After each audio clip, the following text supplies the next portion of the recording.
Umugoroba mwiza kuri buri mukunzi wacu dukurikiye muri aka kanya.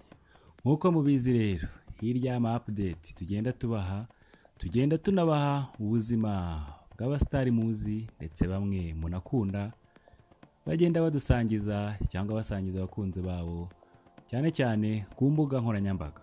Kuri ubu rero, nyuma y'igihe gito bizihije umwaka bamaze bakundana, Rwabugiri Omar, umuzamu w'ikipe ya APR FC, na Miss Muvunyi Tania bakomeje kugenda basangiza abafana babo ibihe bitandukanye by'urukundo rwabo, aho basigaye bibanira nk'umugabo n'umugore.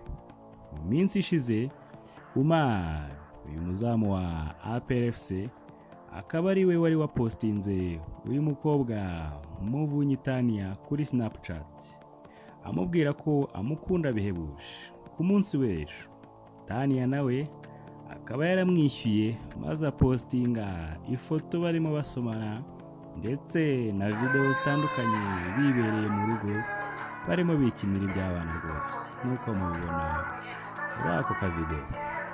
Omar na Tania akaba ari imwe muri couple z'abasitari nyarwanda zigezweho muri iyi minsi, ndetse kuri ubu abantu benshi bakomeje kugenda babagereranya na couple ya Kimenyi na Muyango, bashaka kureba iberanye kurusha iyindi.